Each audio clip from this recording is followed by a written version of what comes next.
Awesome. Well, thank you guys, and thank you everybody for being here. I'm excited about this conversation because I think what we can all agree on in the last couple years is that whether you want to call it the great resignation or the great reshuffle, a lot of people are doing a lot of different things than they were in 2019. So I think it's a very poignant conversation to have about what does that mean internally for people that have growing companies, and then also what does that mean if you are joining a growing company, and what does that look like? So I'm curious for you guys, what do you think is one of the biggest changes that you've seen when it comes to growing companies in the last 18 to 24 months? Well, I think it's been, with Celsius, it's been, a very crazy ride so far, especially the last 2 years when you saw we had a bleed scaling of employees coming in. The people are changing. People want different things in some sort of way. A lot of people come to us mainly because of our mission, not because, what they get as their salary or what they, what the perks of the company, but the mission is something that you see everyone are asking about and wanting to be part of. It's something that I didn't see a few years ago, right? It's something that you see in the last year and a half too, being like, I want to be part of the mission. I want to be part of doing what Celsius is doing. And I think this is the main thing I see in the last year and a half. Like the first thing, it's sometimes like they even interview me more than I interview them, right?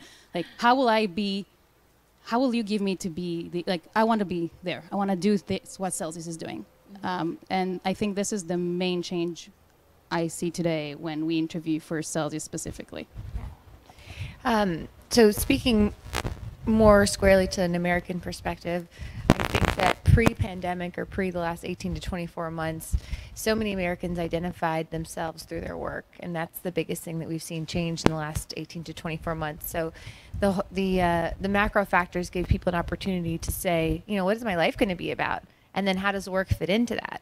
And so as an employer and as a leader, it changed the role that we played not only in our companies, but also in the lives of our employees. And so what that meant as a practical matter is effectively, large-scale crisis management, not only at the company level, but also at the individual level. I've seen for a lot of people, so much change, and obviously a lot of challenging factors have gone on. But where I think the opportunity is to be on the forefront of paving the way for what does work look like in this, we'll call it post-enlightened world, in which, we now know you can work from anywhere. You can connect from people from anywhere. Thinking about what does the workplace look like in the metaverse? What does the workplace look like in 2D? But then still needing, human connection, because at the end of the day, that is what drives people. So, I think that's sort of a broad description of what I've seen, and where I think the opportunity is for employers and companies to think about how to navigate their workforce through these changes and come out with a strong team on the other side. And it's been challenging, right, for all of us, growing fast, being secured enough for our users. Like, in some way, you can't let people just sit on the beach and work on a Wi-Fi. And, well, you want to be able to do this. Yeah. Well, you can work from home, but at the end of the day, we are also responsible for our, our customers and, what they own. So, and you want to be good for both your customers and your employees. So you have to find the right balance to do both. Yes. What do you think if someone listening or out there knows, okay, 2022 is my year, I know that I want to double my team size. Now, whether that means going from 10 people to 20 people, or if that means I'm going from 10 people to 200 people, what is either a piece of advice, or if it's not a piece of advice, maybe it's something to watch out for?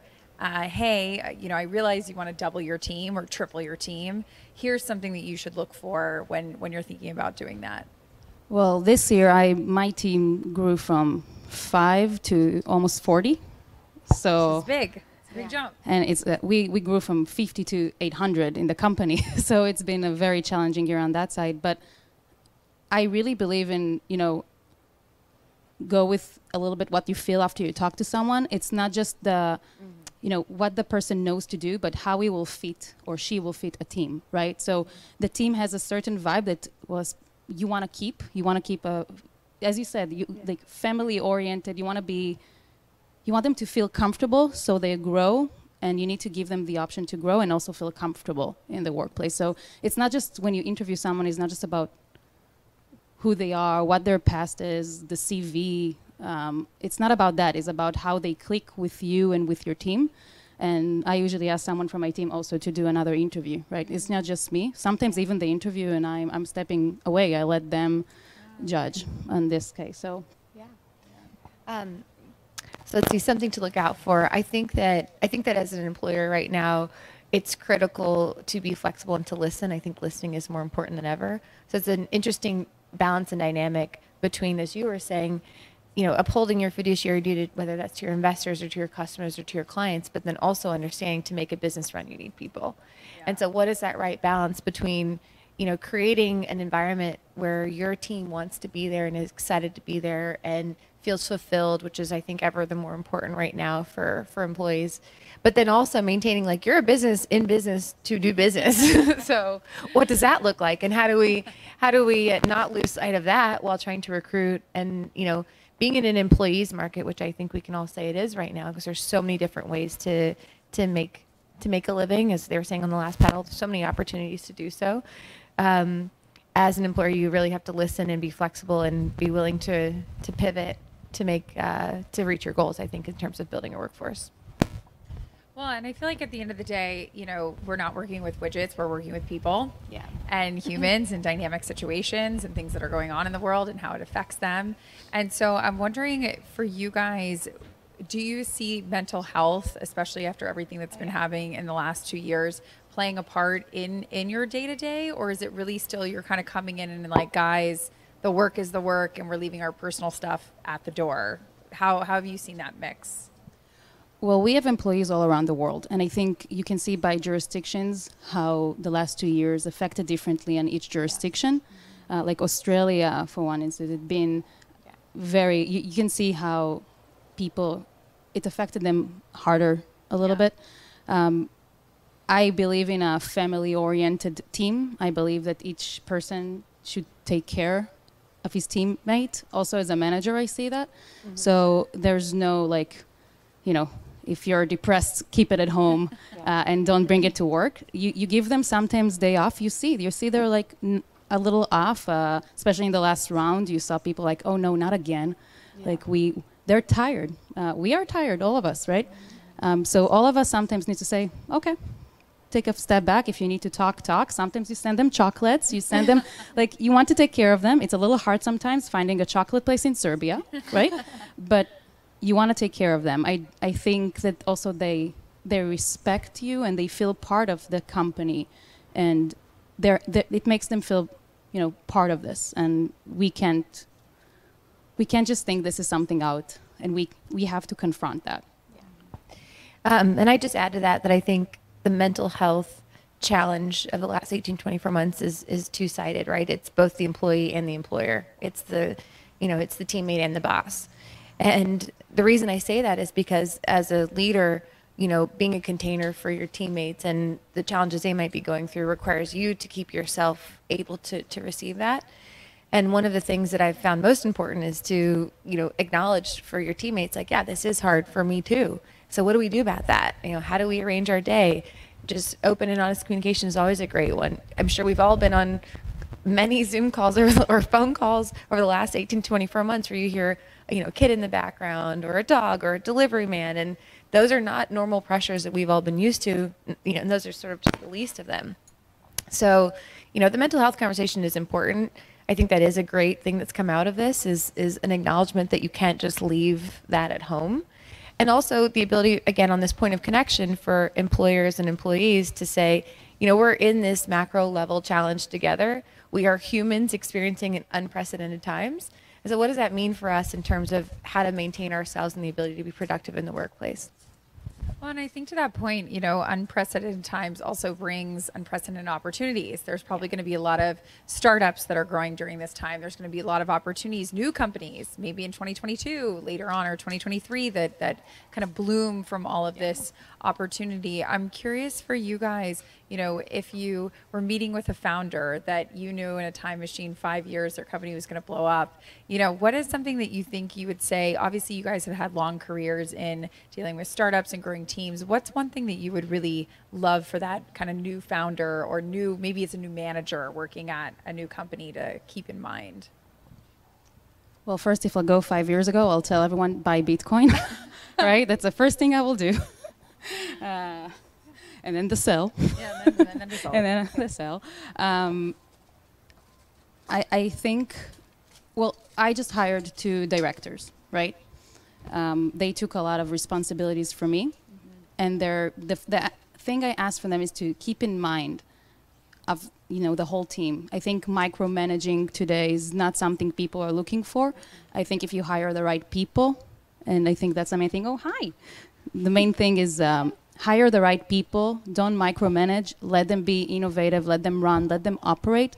And if I'll have that, meeting that manager of the future, I'll probably say that.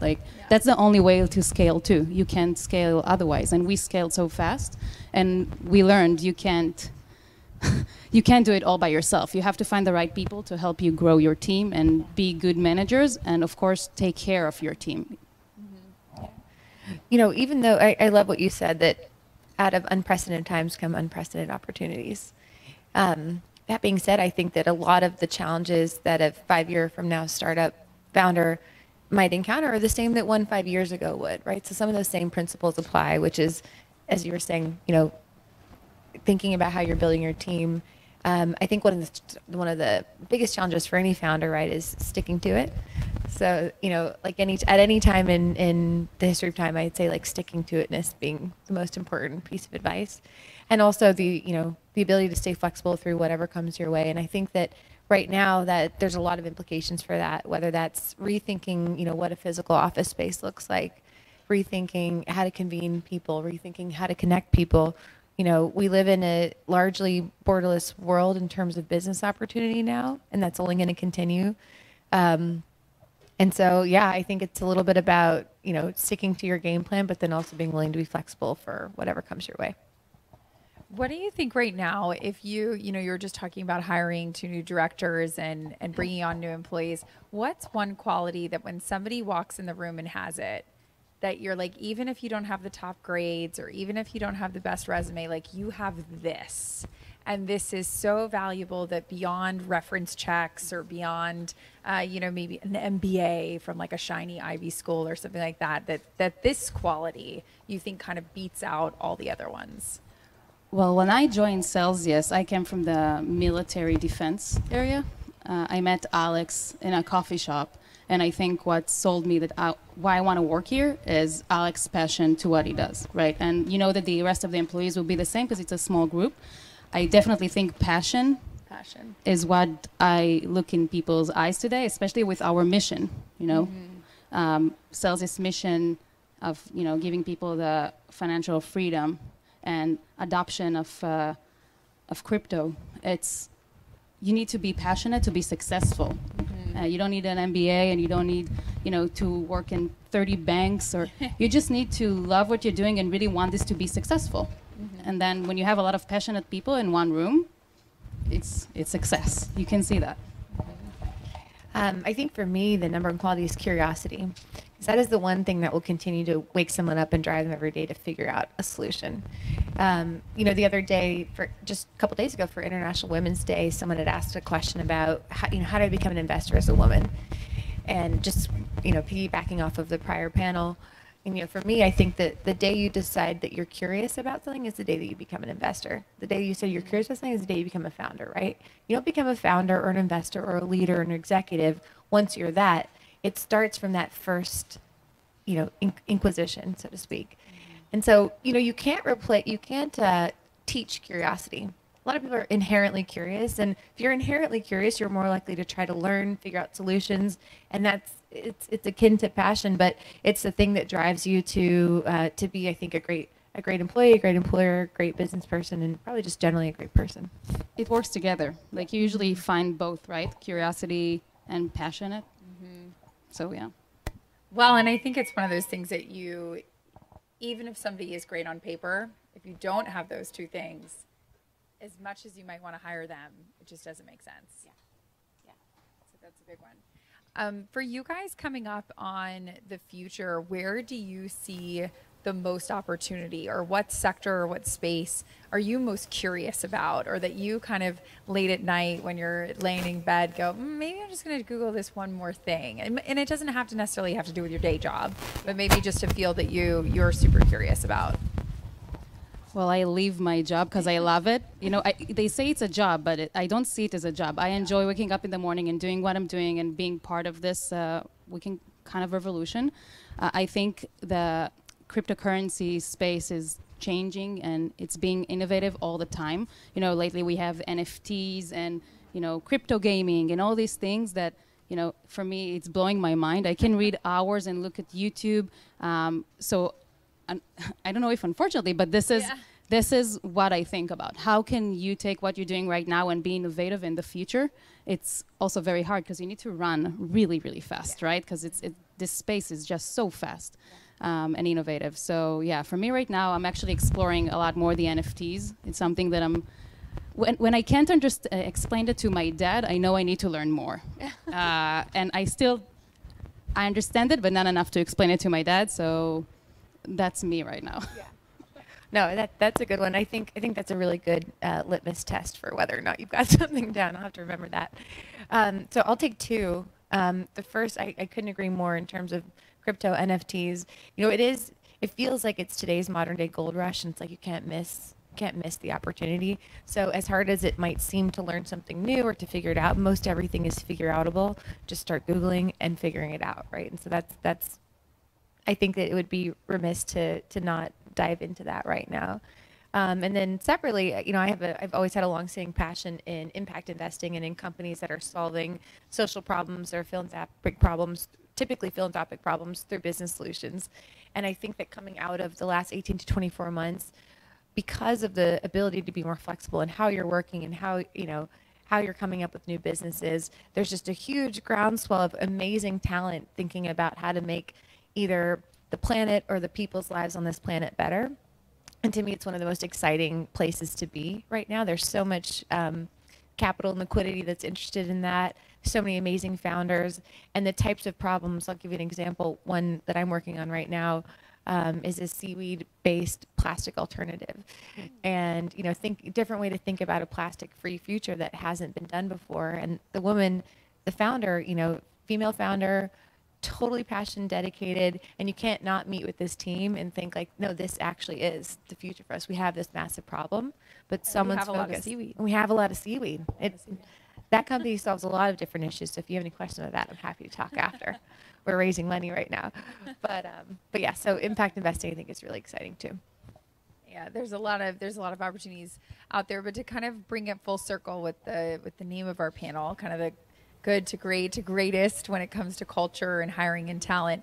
If people who are joining or watching or listening to this later are like, okay, what's my one sort of takeaway, or what's my one piece of homework? Maybe it is a podcast that these talented women think I should listen to, or a newsletter that I should subscribe to, or a specific thought leader that I should follow on Instagram or LinkedIn or any of these other social media channels. What's like one or two maybe good homework assignments that you would give to anybody who's listening or watching when it comes to hiring, talent, culture, creating a good environment either for their team or making sure that they're joining a good team?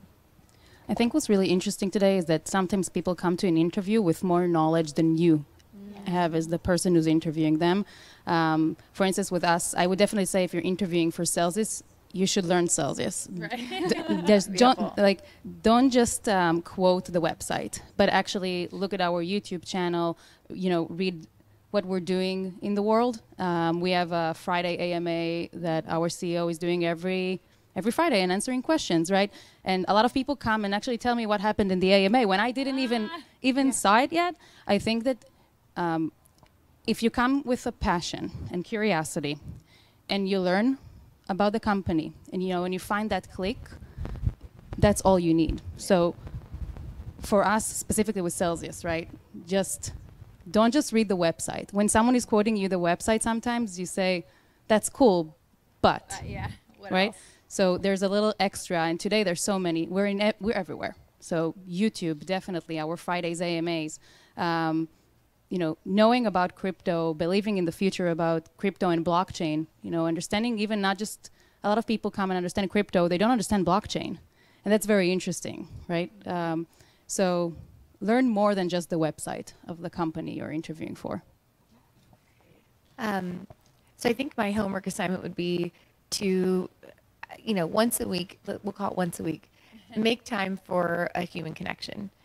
And the reason I say that is right now, we live in this super exciting time where we can communicate with each other through so many different channels, mostly through technology. And that's amazing because it allows us to be in many different places at once to communicate with people over the world. But that can be a slippery slope of forgetting to remember that on the other side of that communication channel is a person with a life and with ideas. And, everyone having worked from home at some point over the last 18 to 24 months, the human connection piece fizzled a little bit. And I think right now people are more poised than ever to have that. And I think for building strong teams or for finding the right job or for, getting the right audience for your new idea, so much comes out of that. And it doesn't necessarily need to be in person. Sometimes it's a phone call, picking up the phone rather than a text or an email. But there's so much still to be said about making that connection point. And I think that's a good little homework assignment for everyone. I love that. And I love homework assignments. And hopefully everybody here likes homework assignments because those are some really good ones. So I just wanted to thank you guys for having this amazing conversation and for everyone who's here or watching at home later for joining us, because this was really fun and hopefully helped a lot of people maybe have a few nuggets or aha moments or wisdom that they can take away from this later. So thank you so much, guys. Thank you.